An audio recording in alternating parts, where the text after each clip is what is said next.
2021, organized by student organization Spasmodic under the aegis of Division of Student Welfare, Lovely Professional University.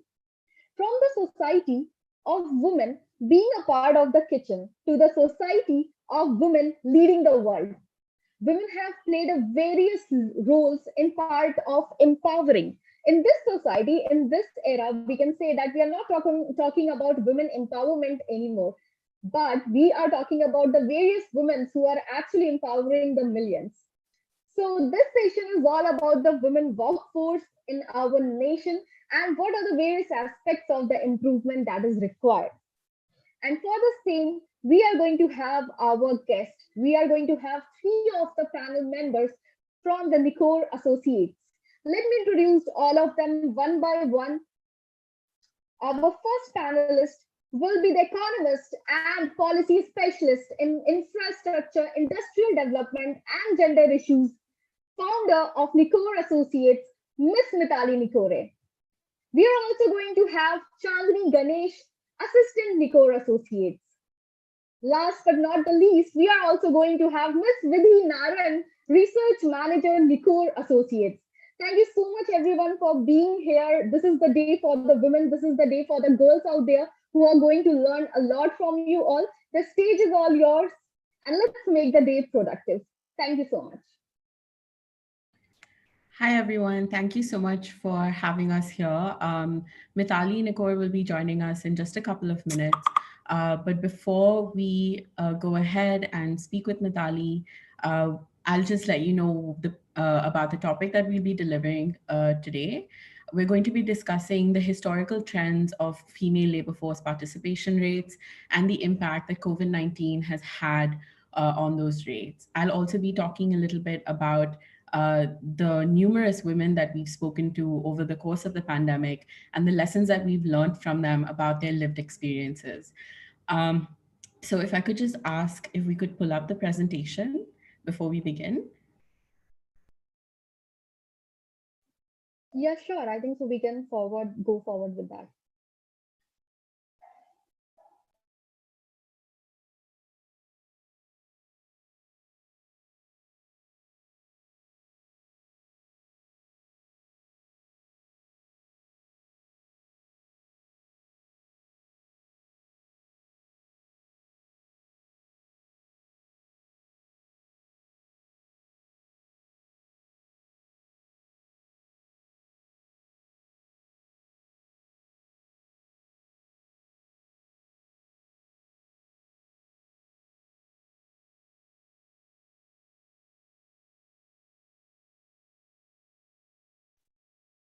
Well, I can see that there is a bit of time that is required by the technical team to handle the presentation. But if any one of you can, please let us know about the various opportunities that women in this society are having.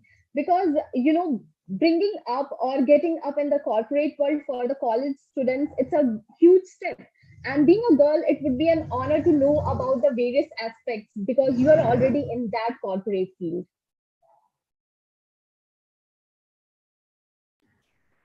I can go ahead and talk a little bit about that. So I think Vidhi is just experiencing some technical issues. Um, so through our analysis, we discovered that there are actually 5 factors that women experience in the workplace that affect whether, of course, first of all, they're able to actively work, and then whether they're able to be retained in that workplace. And this is consistent across sectors, even though women are segregated in particular sectors, which Vidhi will discuss during the presentation itself. But these 5 factors that we analyzed during the COVID pandemic were massive job and income losses, mobility restrictions, the increased burden of domestic work, as you were discussing earlier, the increased gender-based digital divide, and the shadow pandemic of domestic violence. And we will go, in depth into these 5 factors later on during the presentation. Uh, I'm not sure if the tech team needs more time.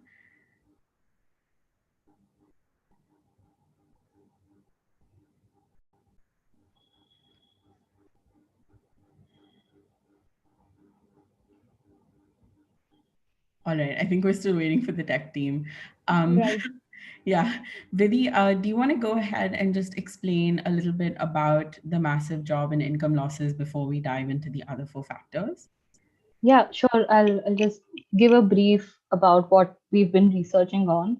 So, prior to the pandemic, like prior to the lockdown, our team of researchers were also researching about the trends in female economic participation, specifically labor force participation rates and employment rates, and what all sectors are women employed in. So, we were researching historical trends for the last 5 to 6 decades, and what we found was that in 2017-18, the women's labor force participation rate was at the lowest it has been since the time of independence.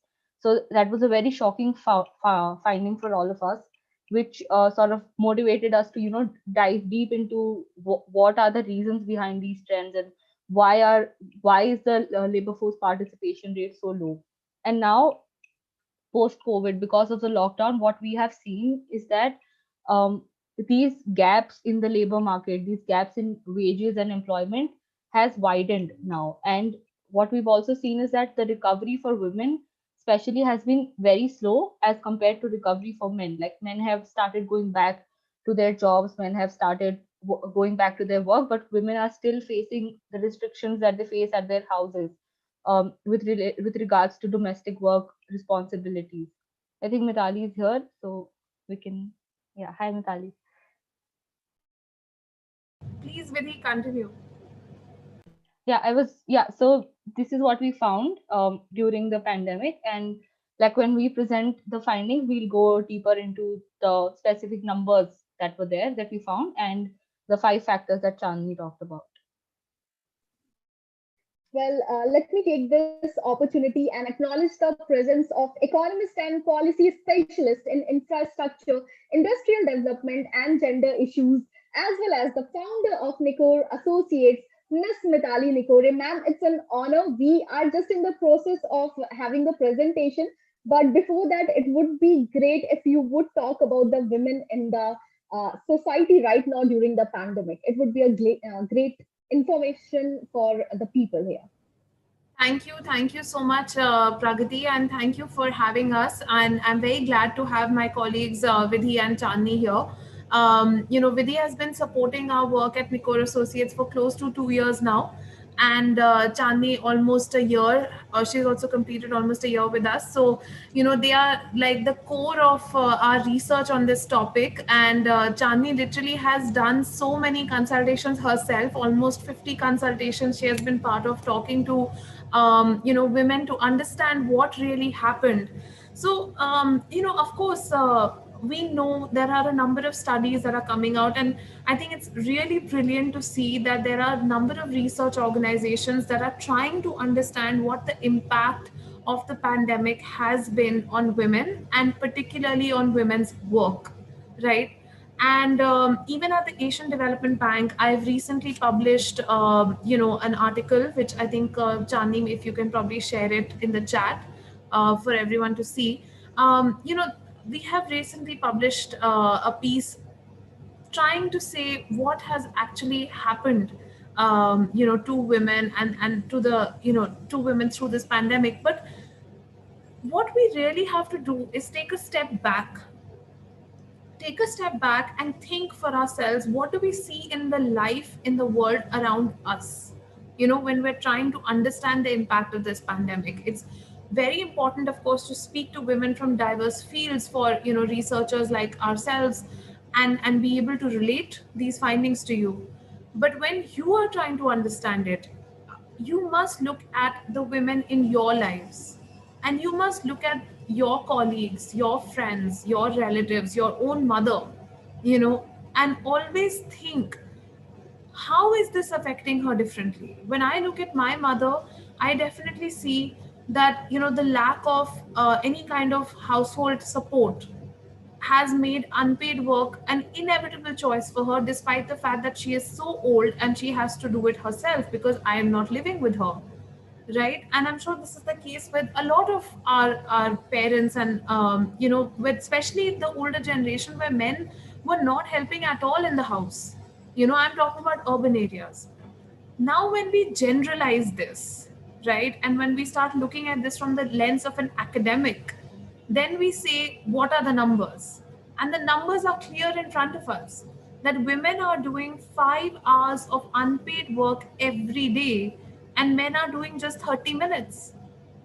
So when you relate this to your life, and when I look at the last week when the test match was going on between India and I think it was Australia, I'm not very sure, but I saw all the men in my house just abandon all their goodness and all their feminist principles and just lock themselves into a room to just watch that match. So, the fact that they are men gives them the license to do that, and we must stop that. We have to stop taking it also. I think that's also very important. And say that, no, I don't care about your match. I want my coffee. Come and make it for me. So that's what I do. So that's how I keep order in my house. But to be very to be very serious and to be looking at the situation is not just about urban women. It's not just about privileged women like myself and all of us here who've been able to join in, who own a laptop, who have access to the internet, who have access to education. Just 21% of women in India are actually using mobile internet on their phone, and just 11% have access to the internet on laptops. Just 11%. So just think about it, 90% of women don't have access to a laptop, and they don't know how to use the internet, they don't know what is Google. And when we look at different states, I mean, NFHS data has come out, the National Family Health Survey, which actually showed, like, for states like Bihar, actually 95% of women have not even heard of the internet. So, how are they going to survive in a modern digital post COVID economy? How can we expect them to work, and what kind of work will they get if they don't train themselves, if they don't educate themselves, and if they are actively stopped from training and educating themselves? That's the second problem. One is the own motivation, second is barriers and social norms, social barriers, which have continued over the decades. When we look at female labor force participation from 1990, even before 1990, when we look at it from 1987 to now, last 4 5 decades, this is the lowest we have ever been.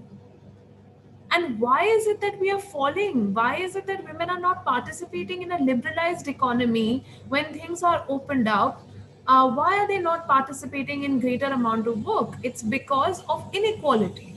The fact that education, tertiary education in particular, skill training has not reached them. It's because they are still restricted in what kind of job they can do, the nature of the job. I mean, I'm sure that women who are listening to us will identify with this.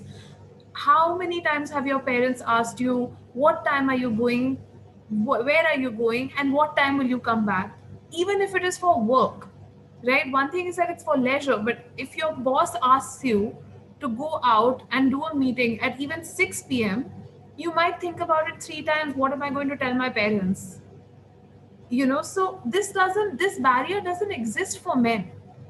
These social norms don't exist for men, and it's important for employers, it's important for governments, it's important for media and social influencers to also take this into account, when they are sort of designing policy solutions.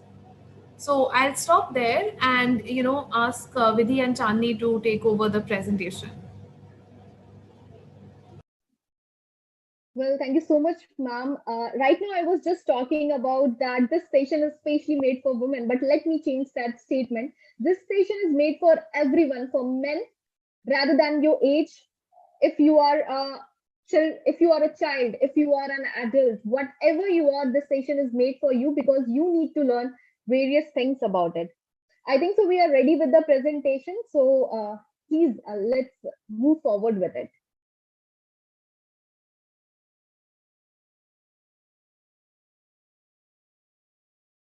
Yeah. Thank you. Thank you so much for sharing the presentation.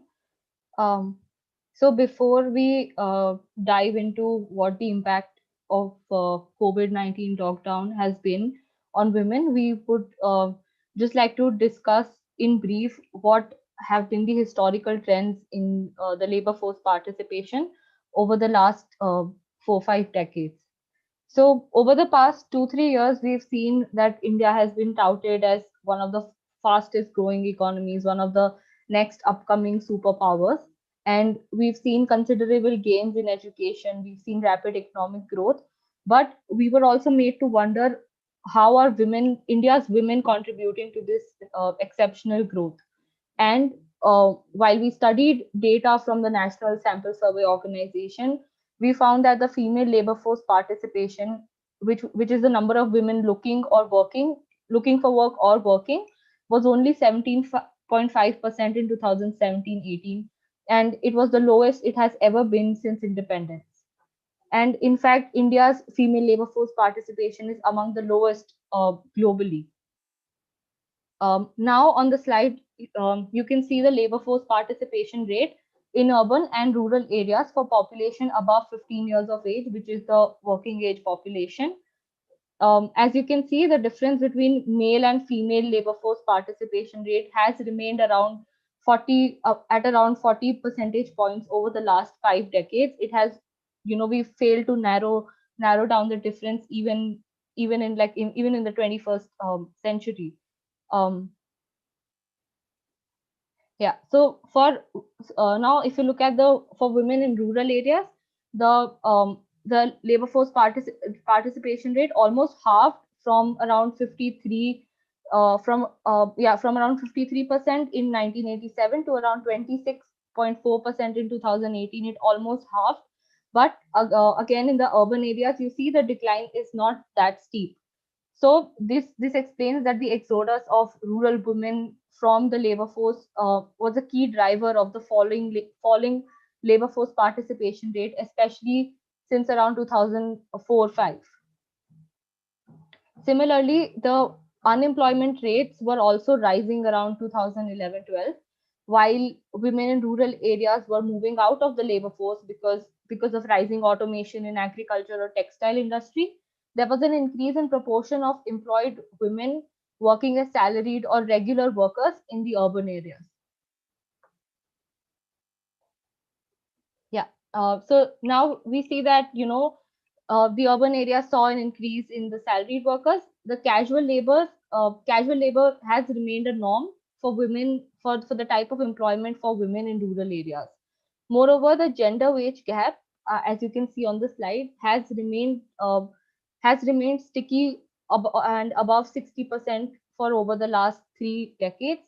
The reason behind these trends of of having such large wage gaps is that men tend to migrate to urban areas, as rural wages are about one third of urban wage, leaving women in low paying rural jobs.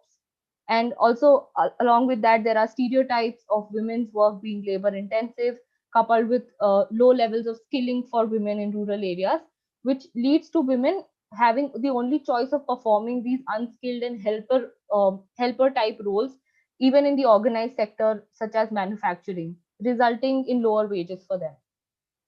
In urban areas, women also bear the burden of having motherhood penalties, which have been termed as a career break or a loss of employment due to childbirth. And ultimately, the perception and positioning of women as supplementary wage earners can explain the existence of this gender pay gap, even when a man and a woman are at similar education and experience levels working in the same industry. Next slide, please. Yeah. So we've seen historically that there exists a gender gap in the labor market in terms of wages and employment. And we've also, after studying these trends, we've also realized that the Indian workforce is not a gender neutral sphere where, where your qualification and your skills will determine your entry or progress into your profession. So starting from the very decision to gain an education or to enter the labor force, or the kind of work you do, or the location of your workplace, Indian women face a lot of restrictions owing to the deeply patriarchal norms of our society. And with the imposition of lockdown in March, these gaps have widened and these restrictions have only increased for women. So today in this session, we will talk about 5 trends driving these gender gaps and their likely roles in the post-COVID-19 recovery. And we'll also present some findings from our stakeholder consultations for the same. Next slide, please. Next one. Yeah, thank you. So the first factor is massive job and income losses. During the lockdown, we reviewed the high frequency monthly data from the Center for Monitoring Indian Economy (CMIE) to see that not only that these initial impacts were stronger for women, but we also noticed that the recovery for women was much slower than that for men.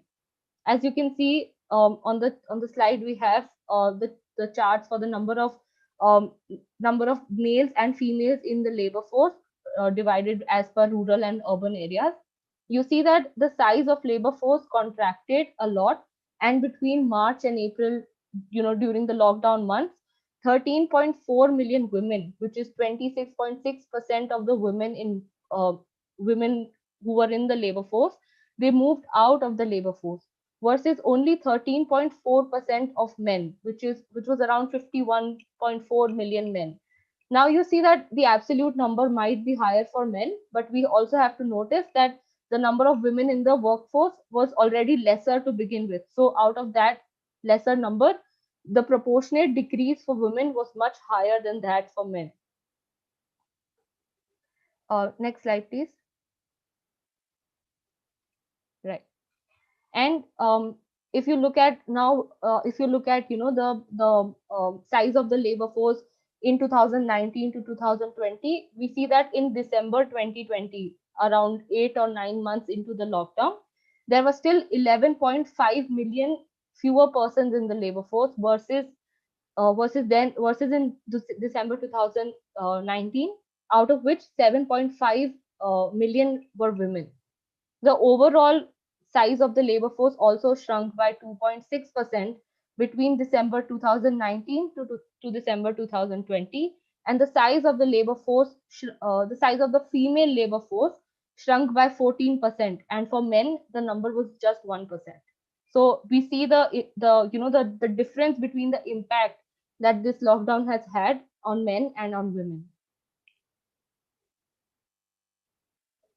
Um, Now, if you look at the number of people who were actually employed, 113.6 million workers in total, they lost their jobs only between March to April. So in between 1 month of the lockdown, 113.6 million workers lost their jobs, out of which 15.4 million were women. Again, the absolute falls were higher for men, but the proportionate fall was much greater for women. And as trade and mobility restrictions eased and employment, people started going back to work in around May to June. The employment for men almost recovered to the March 2020 levels, which was the pre-lockdown levels, in around November, December for men. But however, the rate of recovery has been very slow for women, as most of them still face several restrictions owing to increased housework and childcare. So the recovery for women has been much slower, as you can see. Next slide. Now we're just going to reiterate our findings. We see that for urban male employment, despite the higher initial shock uh, during March to April, men showed a higher average rate of recovery around negative 0.05%, almost going back to their pre-lockdown levels by August.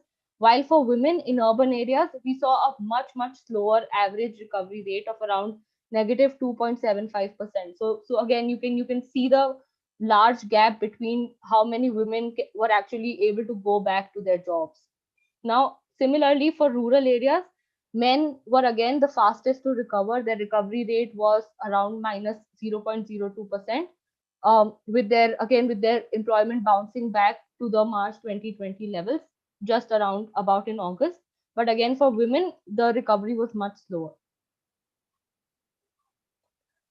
Similarly, if you look at the unemployment rates, the unemployment rates were higher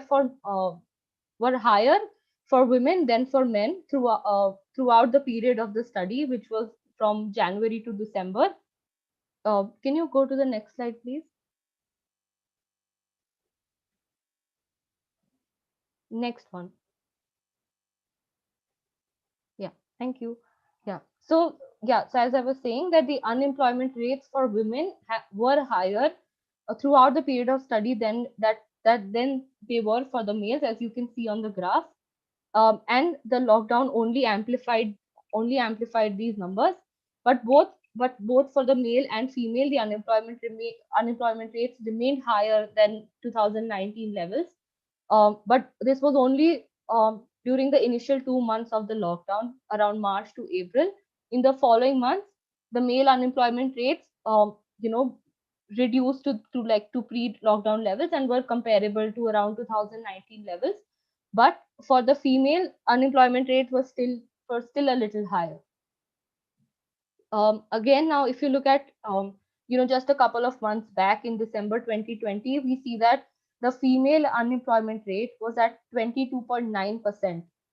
It was higher in December 2019. This number was just 17.3%. So we see the great impact that this has had for women, and even in December, they are still facing the burden of it. And for male, the same number in December 2020 was just 7.4%, and in 2019 the number was just 6.3%.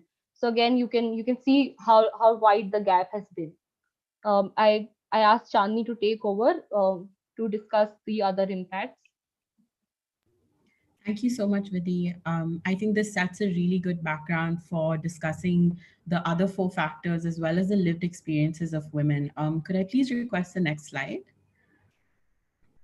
So when we talk about income losses, we should also understand that this meant income losses for women who are entrepreneurs, even though this is, in comparison to men-owned businesses, a small number. And just like employment, women-owned businesses are segregated and concentrated in certain industries. And unfortunately, during the COVID-19 pandemic, what we recognized was that these industries were most liable to be shut down. Because we wanted to avoid contact during the pandemic. So there are three main sectors that women-owned enterprises are concentrated in, and those are personal services at 35%, apparel and textiles at 31%, and food and other services at 15%. So this is probably something that you all experienced in your daily lives. Restaurants shut down, salons shut down, even textile manufacturing and handicrafts, those production processes had to be shut down in order to avoid social contact. And some of these industries are also rapidly automating. So that means that the recovery, if we don't really gender budget in the upcoming year, we're not going to see women return to these industries, which could, again, lead to a serious loss of a lot of the progress that we've made with regard to gender equality in employment. So now we'll discuss the next four factors. Could I request the next slide, please? So like Mitali was discussing earlier, mobility restrictions were one of the most impactful ways that women were confined within their homes. So already women are confined to the private sphere within their households, but because of the pandemic, this was only exacerbated. And we saw this happen in three different forms. The first was the lack of access to public transport. So as we did our analysis, we recognized that 84% of all of women's trips are made using public transport. And when buses shut down, metro services shut down, women simply could not leave the house because of these logistical issues. And also because they were less likely to have control over a family's private car, they couldn't use that as an alternative. So again, this reduced their access to earning a livelihood during this time. And in many cases, these were jobs that could not be done at home. And then the second was domestic restrictions. So, from everything like what a woman does with the money that she earns, to the kind of decisions that she makes when she goes out to the grocery store. A lot of these decisions are controlled by men, whether it's their father or another, or their husbands or another male member of the household. And this is deeply felt when it comes to a woman's mobility. In fact, we had someone who could not go out to get her medical checkup done while she was pregnant, simply because she did not have access to public transport during that time, and her husband did not let her leave the home. And we thought this was quite a moving story, because it also speaks to the intersectionality of these issues, that health and mobility could be so deeply interlinked. And then, of course, thirdly, social norms. It's, of course, very understood in Indian society that patriarchal social norms kind of delineate all of our transactions, all of our interactions within the household or outside. So when we spoke to women, we realized that even if they had control over public transport, or if they had control over the decisions that they made financially, social norms dictated that they would listen to the men in their household over their own decision-making skills. So for example, like we have listed out in the presentation here, women from Andhra stated that the lack of public transportation deterred them from going to work, leading to job losses again. So moving on to the next factor, could I request the next slide, please? Again, like we discussed earlier, there was an increased burden of domestic work. So already women shoulder the majority of domestic work at home. And this starts from a very young age, and it continues on as women enter the workforce, which is called the second shift, right? So women go home, go to work, complete the first shift at work, and then they return and then have to do more unpaid work. And we saw this transpire in 4 different ways. The first is the impact on teenage girls. So while these teenage girls would most likely be in school during any other time, what happened during the pandemic is that they were at home. If they had digital devices, they were doing schooling at home. And if they didn't, they were segregated to the kitchen or to other household duties.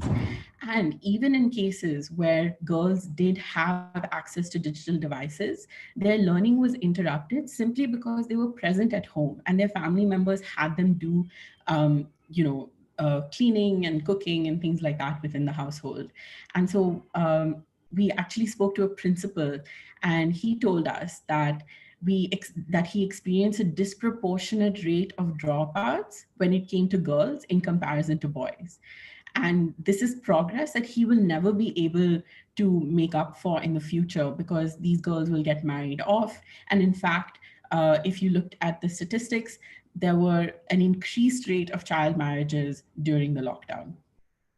And then second was unpaid work. So as Mitali mentioned earlier, women were doing 5 hours of unpaid work in comparison to men who were doing 30 minutes. This only increased. Even those women who exhibited some form of independence within the household had to do more within the household as their husband stayed at home, and then childcare centers closed down owing to the pandemic. And in some cases, even because hospitals were restricted, they had to do the elderly care at home as well. And then thirdly, the restriction on autonomy. So again, like we know, the social norms dictate whether a woman is able to control even her daily schedule. So we saw that because husbands were spending more time at home, because fathers were spending more time at home, there was a reduction in women's independence. And then finally, the impact on childcare. What we found through our consultations was that a systemic approach to childcare is always beneficial when it comes to women spending less time on unpaid care work. And this actually translates to a lot of the data that we saw. So Apna Laya is a community organization that runs these community childcare centers for women. And during the pandemic, they had, prior to the pandemic, they had 44 working centers. However, when the lockdowns eased and people were returning to work, returning to school, only 6 of them were reopened. So that means that women from the community simply could not rejoin the work that they had prior to the pandemic. And this again leads to the double shift worsening and lengthening, and leading to more unpaid care work that's completed by women. And then to the next factor, could I request the next slide, please? Great, thank you. So, of course, like we are experiencing right now, everything that would have been done in person went online as soon as the pandemic hit. So when we look at historically whether women had access to devices, we find that again, they had disproportionate access, right? So there are some shocking statistics there that only 63% of adult women own a mobile, and that's not even a smartphone, it's just a simple mobile. And only 21% have access to the internet. And when we compare this to the rates of men, 79% of men have a mobile and 42% have access to the internet. And of course, India, given its access to tech, these are very disproportionate. So this affects women at all stages of life. So whether it's women who are going to work and can't access, meetings and so on, or it's young girls going to school who have had to share their devices with their siblings. Oftentimes what would happen, what we learn from consultations, is that the boys would be given the smartphone or the tablet or the small data packs, but girls would not, because girls' education is not prioritized at the same rate that boys' education is. However, we did see that there were some initiatives to kind of equalize this playing field. Mandeshi Foundation is one of the NGOs that we spoke with, and they offered low interest loans to women to buy smartphones. This meant that a lot of the solopreneurs who would conduct their business in person were able to do so through simple initiatives like WhatsApp group chats.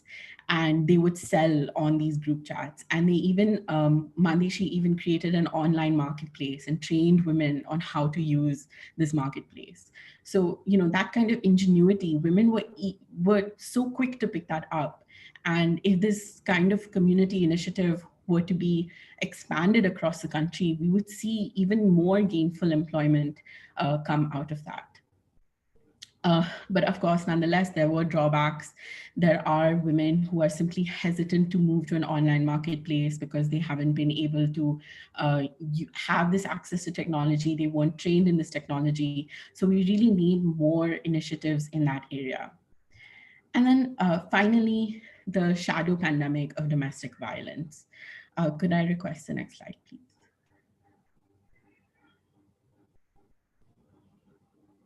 Thank you. So what we realized during the pandemic is that there was an increased number of domestic violence cases reported. So firstly, we need to understand that domestic violence cases are largely underreported. So even the number of cases that are reported during this time are most likely not representative of the actual incidence rates of domestic violence. But what we saw was that because women were within the household, within their abuser's periphery, the instances of domestic violence simply skyrocketed. Of course, there were some cases where we saw a dip in the number of cases reported because the abuser was within the household. So the victim simply did not have access to a telephone. They couldn't find a private space to make a complaint. So we need to understand that there is this like kind of balancing act that we need to do when it comes to the data. But of course, when it comes to domestic violence, this has a very serious impact on employment. The ability for women to take up gainful employment reduces. The ability for them to exert independence within their household is deeply impacted. And oftentimes this controls their entire lives because if they leave the household, they have no source of income. But if they stay within the household, they also have no source of income. So it's kind of this double-edged sword where no matter what a woman chooses to do, she simply does not win. So we've surveyed these 5 different impacts, and we've come up with a gender sensitive way to ensure economic recovery. And we truly believe that women should be at the crux of all budgets, of all stimulus packages, of all recovery policy measures that we have for the future. Because if we do not pay attention to how women have been uniquely affected by the pandemic, India's path to becoming, as Vidhi mentioned, a superpower in the future is going to be very challenging. When half the population is not able to, in equal measure, contribute to the economy, there's no way that our economy can become a superpower in the future. So I'm going to hand it off to Vidhi to just close us off with some of the measures that we recommend for a gender sensitive recovery. Yeah. Thank you so much, Chandni. So I think, I mean, going over the the slides, we've now come to know that women's work in India is largely informal, labor insensitive, invisible, and underpaid. And the COVID-19 pandemic has only, has only increased um, these trends of women's falling labor force participation. We've seen women being restricted by so many factors, as Chandni just described. So, what we need is for the central government, for the state governments, the private sector, and the community based organizations to come together and chart a gender sensitive economic recovery strategy for India. So, this includes both long term and some short term measures. So for the short term measures, which are the immediate measures that we need to pull out these women from their homes and to help bring them back to their labor force. Um, the first one is expanding cash transfers for vulnerable women who are below poverty line or who are just vulnerable and who need support. So we saw in the month of April that the central government announced the Pradhan Mantri Garib Kalyan Yojana, under which women account holders of the Jan Dhan Yojana were given 500 rupees per month.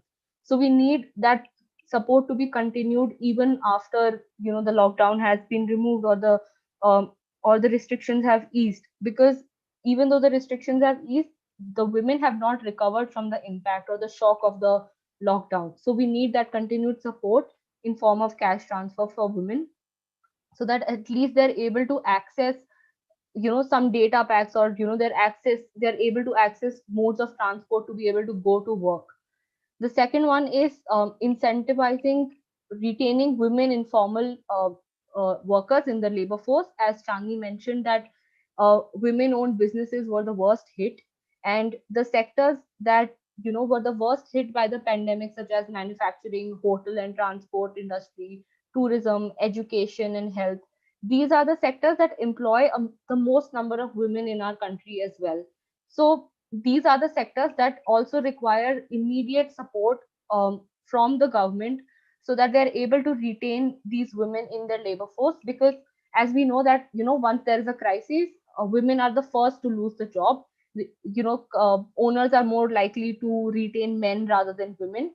So we need the government to support these businesses, to be able to retain women in the workforce. The third one is again supporting women owned businesses.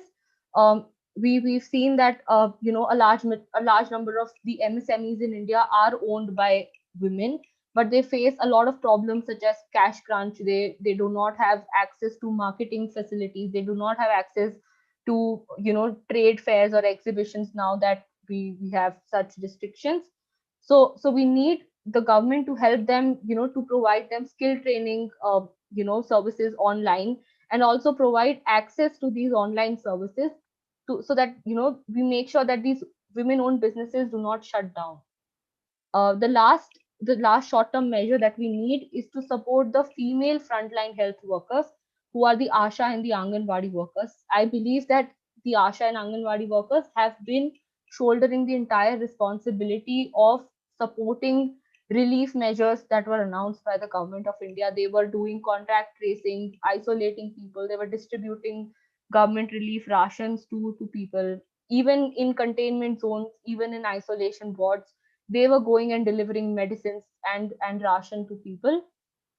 So I think it is our priority to support these female frontline health workers who have been impacted the most.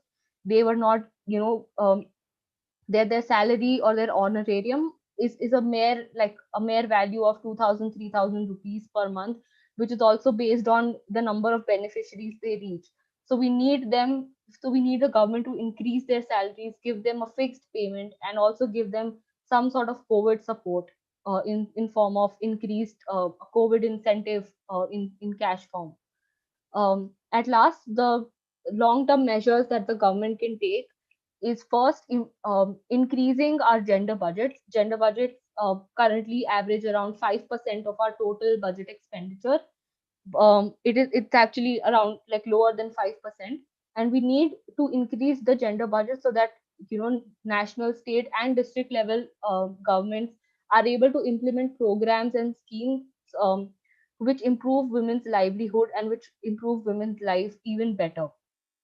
The second one is that all the public and private stakeholders and all the public authorities, the government authorities, should start collecting or start maintaining a gender disaggregated database, so that we can make the policy making more targeted. We can make we can make the programs, and we can design the programs and schemes in a more targeted fashion. We know how the schemes are going to impact women. The third and the last one is that women's representation in the gender in the disaster response decision making must increase at all levels, whether it is state, local, or national level, because we know that these crises have a greater impact on women than men. So this would reduce the likelihood of these shocks impacting women more. And at the end, as Chandni mentioned, we India needs to keep women at the heart of its economic recovery, so that it is able to create opportunities to bring these missing women back into the labor force and under the spotlight. Thank you. Well, thank you so much. This was a great presentation. We learned about the various things because, from my personal view, due to the pandemic, I actually never checked about the women's, especially the women's condition, that what has exactly, affected them. I knew about economy, I knew about the various industries, the various sectors, but I never thought about what are the various aspects that the both genders are actually facing. So thank you so much for clearing it out. So we have some questions and we are on lag of the time, but still we have some time in our hand. So this is one of the most important questions. Rather than talking about what negative happened, I would rather put out a question that what would be the positive steps in the aspect of a woman being a leader, because we are looking out for the women who are leaders, who are trying to be a leader somewhere. So what are the various traits, what are the various aspects that a woman should have if she wants to be a leader in the society? So, Pragati, I think it's very interesting that you ask about, what are the traits a woman should have. I think women already have a lot of traits. I think there are certain changes that have to be made by the society to recognize that those traits are leadership traits. I'll give you an example. I think this is something that Sheryl Sandberg has also said, and this is something that a lot of women leaders say, that when a woman is speaking in a raised voice, what we term as, oh, she's shrieking, she's shouting. Maybe she's just being assertive because she has been mansplained the entire time during a meeting. you know I think you might have heard of a recent example from Japan where the head of the Olympics organizing committee said that women should be allowed into the meetings, but they shouldn't speak because they talk too much. And he was then sacked and replaced by a woman to head the committee. And this is in a traditional society like Japan, because Japan actually is a very, very different society from what we may imagine from other G7 countries. Being an Asian country, there are certain gender norms which are very inherent to Japanese culture. So this was actually a very extreme step for Japan to do this. And also because of the international attention on this particular remark. So I think we have to first stop telling women that they are bossy. They are not bossy. They're as aggressive, more or less, than any man. Second, we have to stop telling women that they should not do something just because women in the past haven't done it. I think that, first of all, that narrative has to change. Oh, you should not go out. You should not play sports. You should not. You should be married. You should. That has, those norms have to stop. We have to stop.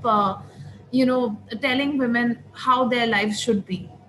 And the third and most important thing is that we have to start preparing men to be led by women, because at the end of the day, a leader is as good as her team. If her team doesn't support her, if her team doesn't think that her vision is worth following, then she cannot lead. She will be brought down. Look at the examples of several women who have faced this, when it's something called the cliff effect. So when there's a huge crisis, you bring in a woman leader because you know that that leader is going to be sacrificed anyway. Look at the example of Theresa May and Brexit. Theresa May was brought in. She actually wrote all of the documents which today form the basis of Brexit.